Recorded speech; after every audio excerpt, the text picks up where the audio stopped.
नमस्कार, मैं हूं अभिषेक तिवारी और आप देख रहे हैं इंडिया डेली 24/7।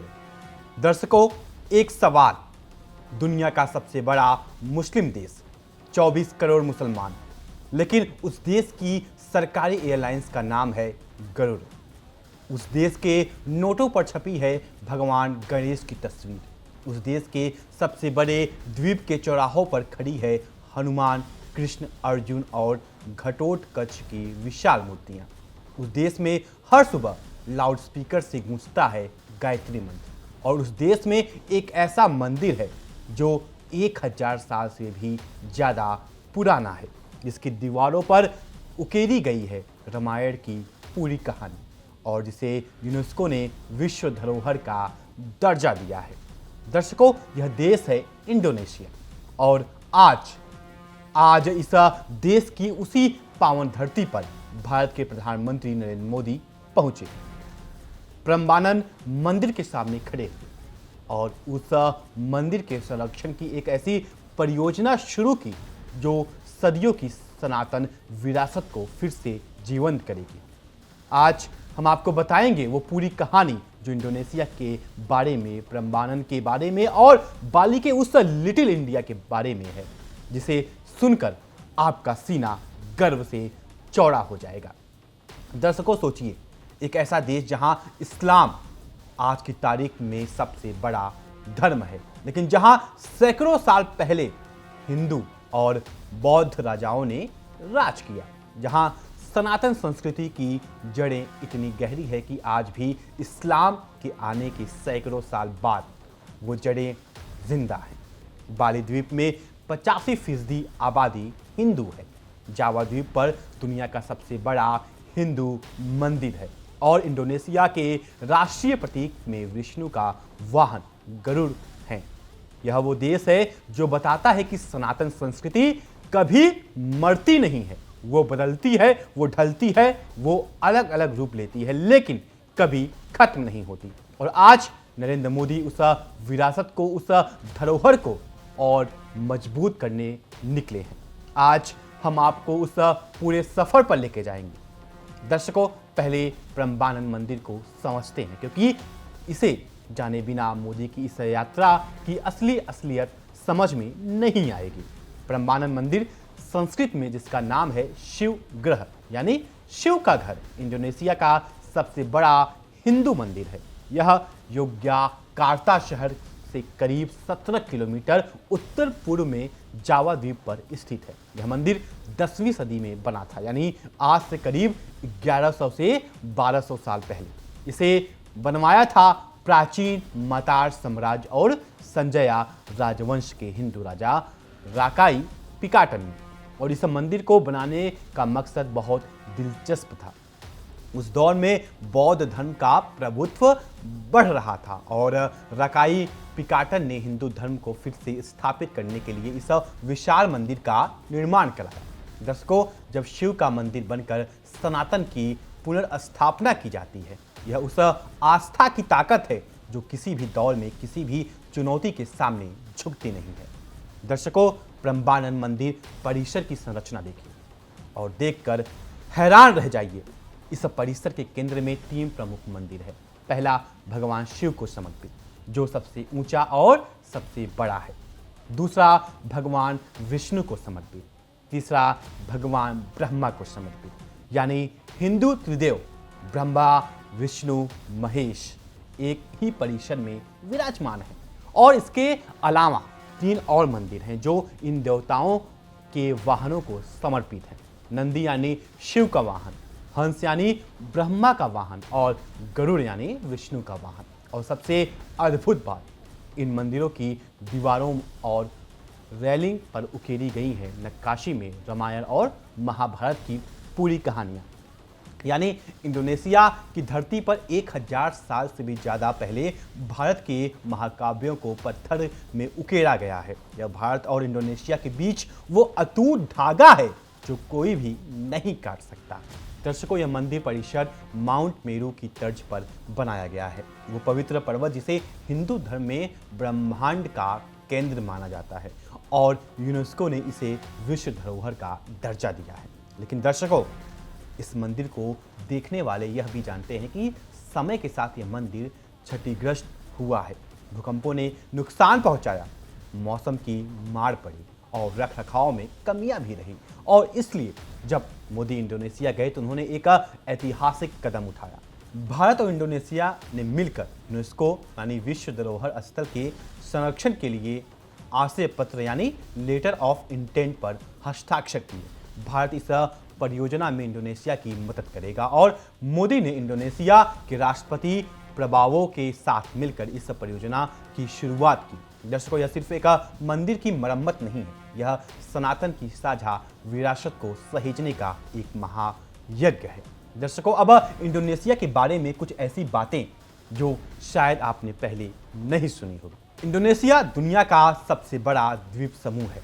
17,500 से भी ज़्यादा द्वीपों पर बसा यह देश, लेकिन इनमें से सिर्फ 6,000 द्वीपों पर ही लोग रहते हैं। जावा, सुमात्रा, बोर्नियो और बाली यह इसके सबसे प्रसिद्ध द्वीप हैं। यह देश रिंग ऑफ फायर पर बसा है, यानी प्रशांत महासागर का वो ज्वालामुखी क्षेत्र जहां धरती सबसे ज़्यादा सक्रिय है। 130 से ज़्यादा सक्रिय ज्वालामुखी यहाँ है। माउंट ब्रोमो और सुमात्रा की तोबा झील दोनों ज्वालामुखी विस्फोटों से बनी है और दुनिया की सबसे बड़ी और जहरीली छिपकली कोमोडो ड्रैगन सिर्फ इंडोनेशिया में मिलती है। डायनासोर के युग का यह जीव आज भी जिंदा है। दर्शकों, यह देश उतना ही अद्भुत है जितना इसकी संस्कृति। दर्शकों, इंडोनेशिया में हिंदू धर्म की कहानी तो और भी रोमांचक है। आज इंडोनेशिया दुनिया का सबसे बड़ा मुस्लिम देश है। 24 करोड़ मुसलमान, लेकिन इस्लाम के आने से पहले सैकड़ों साल तक यहाँ हिंदू और बौद्ध राजाओं का राज था और उस राज की निशानियाँ आज भी मौजूद हैं। इंडोनेशिया की सरकारी एयरलाइंस का नाम गरुड़। इंडोनेशिया विष्णु का वाहन गरुड़। इंडोनेशिया का राष्ट्रीय प्रतीक भी इंडोनेशिया के नोटों पर भगवान गणेश की तस्वीर रही है। और सुनिए, यह जावा द्वीप पर न सिर्फ प्रम्बानन है बल्कि बोरोबुदुर भी है। दुनिया का सबसे बड़ा बौद्ध स्तूप, यानी एक ही देश में दुनिया का सबसे बड़ा हिंदू मंदिर और दुनिया का सबसे बड़ा बौद्ध स्तूप, दोनों यह वो विरासत है जो बताती है कि भारतीय सभ्यता की पहुंच कहां कहां तक थी। दर्शकों, अब उस जगह की बात करते हैं जो शायद इस पूरी कहानी का सबसे रोमांचक हिस्सा है। बाली इंडोनेशिया का एक छोटा सा द्वीप है, लेकिन इन छोटे से द्वीप में एक ऐसी दुनिया बसती है जो किसी को भी हैरान कर देती है। बाली की 85% आबादी हिंदू है, इसलिए इसे लिटिल इंडिया कहा जाता है। बाली की मुख्य सड़कों और चौराहों पर घटोत्कच अर्जुन, कृष्ण, हनुमान और इंद्र की विशाल मूर्तियां लगी हैं। किसी भी भारतीय को बाली में पहुंचकर ऐसा लगेगा जैसे वो अपने ही देश में है। खान पान और भाषा के मामूली अंतर को छोड़ दें तो भोजन, मेहमान नवाजी और रहन सहन में बाली बिल्कुल भारत जैसा है। दर्शकों, बाली में हिंदू धर्म का इतिहास 2000 साल पुराना है। पहली सदी में आज से 2000 साल पहले भारत के कलिंग यानी उड़ीसा, दक्षिण भारत और गुजरात से व्यापारी और हिंदू बौद्ध भिक्षु समुद्र के रास्ते बाली पहुंचे। उन्होंने वहां के राजाओं को सनातन संस्कृति से परिचित कराया। धीरे धीरे हिंदू धर्म उस द्वीप की जड़ों से उतर गया। इतना गहरा उतरा कि 1400 साल बाद जब जावा और इंडोनेशिया के बाकी हिस्सों में इस्लाम आया, बाली ने अपनी हिंदू पहचान बनाए रखी। आज उड़ीसा में हर साल बाली यात्रा उत्सव मनाया जाता है। उस प्राचीन समुद्री संबंध की याद में, और यह बताता है कि भारत और बाली का रिश्ता सिर्फ धर्म का नहीं, यह सभ्यता का, संस्कृति का और खून का रिश्ता है। दर्शकों, बाली की सुबह कैसे होती है यह सुनिए। बाली में हर सुबह त्रिसंध्या से शुरू होती है गायत्री मंत्र का उच्चारण और दिन में 3 बार लाउडस्पीकर और रेडियो से आरती, मंत्रोच्चार और धार्मिक अनुष्ठानों का प्रसारण होता है। बाली की महिलाएं हर सुबह टोकरी में फूल, चावल और अगरबत्ती रखकर अपने घर, दुकान और कारोबार में पूजा करती हैं। हर घर के उत्तर पूर्व कोने में वास्तुशिल्प के अनुसार एक पारिवारिक मंदिर होता है जिसे पूरा या संघा कहते हैं। बाली के लोगों के नाम सुनिए। सुकर्णो, सुमित्रा, लक्ष्मण, मेघवती, विष्णु कुमार यह नाम है, लेकिन यह सुनने में बिल्कुल भारतीय लगते हैं। और बाली की भाषा में संस्कृत के शब्द घुले मिले हैं। दर्शकों, यह वो बाली है जो बताता है कि सनातन संस्कृति की ताकत समुद्र भी नहीं रोक सका। दर्शकों, बाली के त्यौहार सुनिए और मुस्कुराइए। बाली में होली और दीपावली जैसे त्यौहार मनाए जाते हैं। बाली का सबसे बड़ा त्यौहार है गलुंगन, जो बुराई पर अच्छाई की जीत के रूप में मनाया जाता है। बिल्कुल दशहरा और दिवाली की तरह करवा चौथ और गणेश चतुर्थी भी यहाँ धूमधाम से मनाई जाती है। और बाली का नव वर्ष नेपी दुनिया का सबसे अनोखा त्यौहार है। इस दिन पूरे बाली में मौन का वातावरण होता है। न वाहन चलते हैं, न विमान उड़ते हैं, न बिजली की लाइटें जलती हैं। पूरा द्वीप 24 घंटे के लिए मौन में डूब जाता है, आत्मनिरीक्षण और ध्यान के लिए। दर्शकों, यह वो परंपरा है जो हजारों साल पहले भारत से बाली तक पहुंची और आज भी वहां जिंदा है। दर्शकों, बाली में हिंदू समाज की संरचना भी देखिए। बाली के हिंदू समाज में ब्राह्मण, क्षत्रिय, वैश्य और शूद्र की वर्ण व्यवस्था चलती है, लेकिन जाति की जगह कर्म और कुल के आधार पर बच्चों के दांत खींचने का संस्कार, मुंडन और उपनयन संस्कार यानी जनेऊ जैसी परंपरा आज भी निभाई जाती है। और केचक डांस बाली का सबसे प्रसिद्ध नृत्य रामायण की कहानी पर आधारित है। दर्शकों, जब बाली में केचक डांस होता है तो सैकड़ों कलाकार मिलकर रामायण की कहानी को जीवंत करते हैं। राम, सीता, रावण, हनुमान सब वहाँ होते हैं और दर्शक दंग रह जाते हैं। यह वो रामायण है जो भारत से हजारों किलोमीटर दूर इंडोनेशिया के बाली में 2000 साल से जीवित है। दर्शकों, बाली में भारतीय समुदाय की भी एक बेहद दिलचस्प कहानी है। 1947 में भारत के बंटवारे के बाद जब बहुत से सिंधी परिवार बेघर हुए, उनमें से कई बाली आए व्यापार की तलाश में। और आज बाली के डेन, पसार, कूटा और सेमिन्याक में सिंधियों के कपड़े के शोरूम हैं, हस्तशिल्प की दुकानें, इलेक्ट्रॉनिक्स और रियल एस्टेट का कारोबार है। बाली में भारत के कई chartered accountant, chef, IT engineer और होटल व रिसोर्ट में भारतीय काम करते मिल जाएंगे। कई सिंधी परिवारों ने बाली के स्थानीय लोगों से विवाह किया और एक मिलीजुली संस्कृति को जन्म दिया। और बाली का उबुद योग और वेलनेस का दुनिया भर में मशहूर केंद्र है। भारतीय योग गुरु, आयुर्वेद विशेषज्ञ और ध्यान शिक्षक यहाँ अपने सेंटर चलाते हैं। दर्शकों, मोदी की इस इंडोनेशिया यात्रा का राजनीतिक और रणनीतिक महत्व भी समझिए। इंडोनेशिया दक्षिण पूर्व एशिया का सबसे बड़ा देश है, दुनिया की चौथी सबसे बड़ी आबादी और हिंद प्रशांत क्षेत्र में एक बेहद महत्वपूर्ण स्थान। भारत की एक्ट ईस्ट पॉलिसी में इंडोनेशिया एक अहम भागीदार है।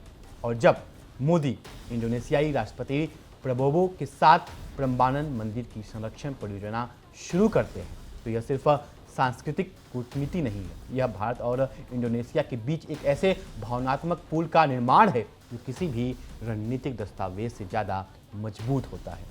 जब वो देश एक साझा विरासत की रक्षा करते हैं तो उनके रिश्ते सिर्फ कागजों पर नहीं, दिलों में भी गहरे होते हैं। दर्शकों, इंडोनेशिया में हिंदू धर्म के कुछ अनोखे पहलू और भी हैं जो आपको हैरान कर देंगे।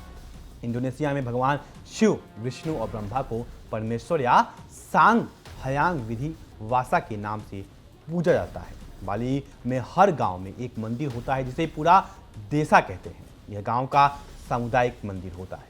हर परिवार के घर में पूरा दालम होती है, मृत पूर्वजों को समर्पित, और पहाड़ों पर सबसे बड़े मंदिर होते हैं क्योंकि पहाड़ को देवताओं का निवास माना जाता है। दर्शकों, यह वो बाली है जहां धर्म सिर्फ रविवार या त्योहारों तक सीमित नहीं है। धर्म वहाँ की हर सांस में, हर दिन में, हर काम में। यह वो सनातन है जो 2000 साल पहले भारत से गया और आज भी उतनी जिंदा है। दर्शकों, इंडोनेशिया में तमिल मूल के ज़्यादातर लोग सुमत्रा द्वीप के मैदानी शहर में रहते हैं। यह दक्षिण भारत और इंडोनेशिया के बीच उस प्राचीन व्यापारिक संबंध की निशानी है जो हजारों साल पुराना है।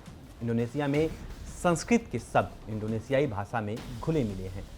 बाहा इंडोनेशिया यानी इंडोनेशियाई भाषा में सैकड़ों संस्कृत मूल के शब्द हैं और इंडोनेशिया में कई राज्यों के नाम संस्कृत से आए हैं। जावा, सुमात्रा, यह नाम भी भारतीय मूल के हैं। दर्शकों, यह भाषाई संबंध बताता है कि भारत और इंडोनेशिया का रिश्ता कितना पुराना, कितना गहरा और कितना व्यापक है। दर्शकों, इंडोनेशिया की कुछ और अद्भुत बातें जो शायद आपने पहले नहीं सुनी होंगी। इंडोनेशिया के घने जंगलों में मिलने वाला रैफलेसिया दुनिया का सबसे बड़ा फूल है। 3 फीट चौड़ा और 11 किलो वजन का यह फूल तीखी गंध के कारण कॉफ्स फ्लावर यानी सरे फूल के नाम से भी जाना जाता है। और दुनिया की सबसे महंगी कॉफ़ी कपी लुवाक भी इंडोनेशिया में मिलती है। यह कॉफ़ी एशियन पॉम सिवेट नामक बिल्ली जैसे जानवर के मल से चुने गए कॉफ़ी बीन से बनती है। सिवेट कॉफ़ी के पके फल खाता है और उसके पेट के एंजाइम निकलने बीन से एक अनोखा स्मूथ फ्लेवर बनता है। दर्शकों, इंडोनेशिया एक ऐसा देश है जो हर मायने में अद्भुत है, प्रकृति में, संस्कृति में और इतिहास में। दर्शकों, मोदी की यह यात्रा इंडोनेशिया तक ही नहीं रुकती। बुधवार शाम को वो मेलबर्न के लिए रवाना होंगे। ऑस्ट्रेलिया के प्रधानमंत्री एंथनी अल्बनीज के निमंत्रण पर मेलबर्न में वो भारतीय समुदाय से मिलेंगे और भारत ऑस्ट्रेलिया के बीच उभरती प्रौद्योगिकी, खेल और खेल विज्ञान के क्षेत्र में संबंधों को और मजबूत करेंगे। दर्शकों, यह 3 देशों की यात्रा इंडोनेशिया से ऑस्ट्रेलिया तक यह भारत की उस बढ़ती वैश्विक शक्ति का प्रतीक है जो हर महाद्वीप में, हर देश में अपनी उपस्थिति दर्ज करा रही है। और जब मोदी ब्रह्मानंद मंदिर में खड़े होते हैं तो वो सिर्फ एक मंदिर नहीं देख रहे हैं, वो उस सनातन विरासत को देख रहे हैं जो भारत ने हजारों साल पहले दुनिया को दी और जो आज भी दुनिया के कोने कोने में जिंदा है। दर्शकों, ब्रह्मानंद मंदिर की वो दीवारें जिन पर रामायण की कहानी उकेरी है वो 1100 साल से खड़ी है। इंडोनेशिया में इस्लाम आया, राजवंश बदले, साम्राज्य बदले, समय बदला, लेकिन वो दीवारें नहीं बदली, वो मूर्तियां नहीं बदली। बाली में गायत्री मंत्र आज भी गूंजता है, केचक डांस में राम आज भी नाचते हैं और गरुड़ विष्णु का वाहन आज भी इंडोनेशिया की राष्ट्रीय पहचान है। दर्शकों, यह सनातन की ताकत है। यह वो ताकत है जिसे न समुद्र रोक सका, न समय मिटा सका, न किसी और धर्म के आगमन ने खत्म किया। और आज जब मोदी ब्रह्मानंद के सामने खड़े हुए तो उन्होंने उस ताकत को, उस विरासत को एक नई ऊर्जा दी। दर्शकों, इंडोनेशिया की यह यात्रा हमें एक बड़ा सबक देती है। सनातन संस्कृति, भारत की पहचान कोई सीमाओं में बंद नहीं है। यह समुद्र पार कर गई, पहाड़ पार कर गई, सदियां पार कर गई और आज 2000 साल बाद भी बाली में गायत्री मंत्र है, जावा में ब्रह्मानंद है और हर जगह पर जहाँ जहाँ भारतीय गए वहाँ एक लिटिल इंडिया बस गया। और मोदी की यह यात्रा इस विरासत को याद दिलाने की, सहेजने की और आगे बढ़ाने की यह वो कदम है जो भारत के उस मुकाम पर ले जाएगा जहाँ दुनिया उसको और सम्मान से देखेगी। फिलहाल हमारे इस खास विश्लेषण में आज के लिए सिर्फ इतना ही। आपको क्या लगता है मोदी की इस यात्रा को लेकर के? अपना राय कमेंट सेक्शन में जरूर साझा करें। वीडियो अच्छी लगी हो तो वीडियो को लाइक करें और चैनल को सब्सक्राइब करना ना भूलें। तब तक के लिए नमस्कार। देखिए इंडिया डेली 24/7 अब आपकी स्मार्ट टीवी पर। इंडिया डेली मौजूद है सभी डिजिटल प्लेटफॉर्म पर लाइव और लगातार। इंडिया डेली 24/7 हर दिन राष्ट्र को समर्पित।